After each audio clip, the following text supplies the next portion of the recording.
تقریر، ان کی پیشی اور باڈی لینگویج کیا کہیں گے؟ دیکھیے، باڈی لینگویج میں تو بظاہر وہ بہت پورے اعتماد نظر آ رہی تھیں، لیکن وہاں پہ جو انہوں نے نیریٹو پیش کیا ہے وہ نیریٹو جو ہے وہ ناقابل فہم ہے، اس لیے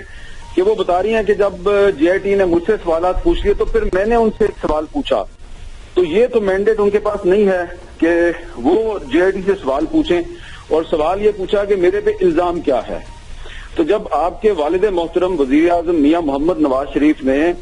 ایک دفعہ نہیں بلکہ 2 دفعہ قوم سے خطاب کیا اور قومی اسمبلی میں بھی خطاب کیا، اور 3 دفعہ اپنے آپ کو اور اپنے خاندان کو احتساب کے لیے پیش کیا،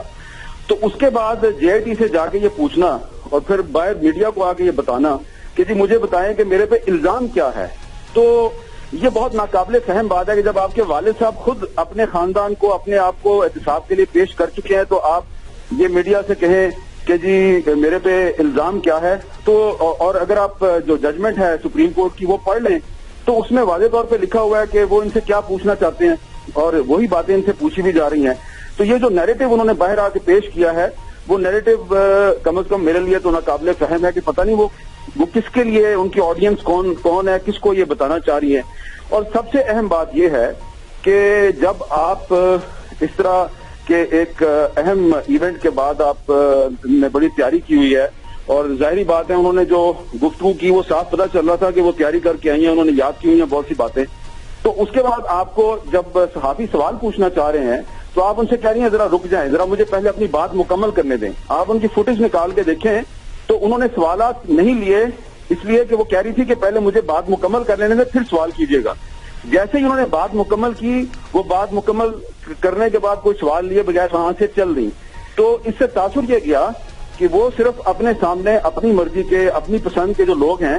صرف انہی کے سوالات کا جواب دے سکتی ہیں۔ وہ جو عام صحافی سامنے ان کے سامنے اعزاز سید جیسے لوگ جو کھڑے ہوتے ہیں ان کے سوالات کا جواب ان کے لیے دینا کافی مشکل ہے۔ تو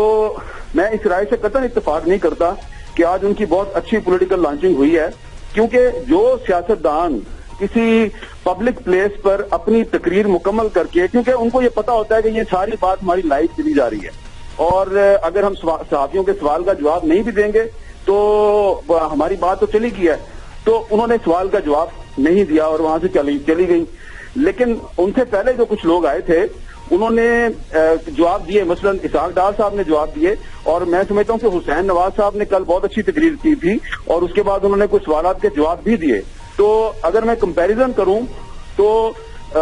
باڈی لینگویج کے لحاظ سے میں سمجھتا ہوں کہ حسین نواز صاحب کا کنٹینٹ بھی بہتر تھا اور ان کی باڈی لینگویج بھی بہتر تھی، لیکن مریم نواز جو ہے وہ پہلی دفعہ میڈیا کے سامنے نہیں آئی، اس سے پہلے بھی وہ کئی دفعہ آ چکی ہیں۔ تو یہ ایک اہم موقع پہ میڈیا سے سوال نہ لینا اور بہت ہی بے رخی کے ساتھ چل دینا، اور اس سے پہلے یہ تاثر دینا پوری دنیا کے سامنے کہ ذرا رک جائیں، مجھے بات مکمل کر لینے دیں پھر میں سوال لوں گی آپ سے، اور انہوں نے سوال نہیں لیے صحافیوں کے۔ تو میں اس رائے سے اتفاق نہیں کرتا کہ ان کی بہت اچھی لانچنگ ہوئی ہے۔ بہت سے لوگ جو ہیں وہ یہ کہہ رہے ہیں کہ مریم نواز اگر ایک آدھ سوال کا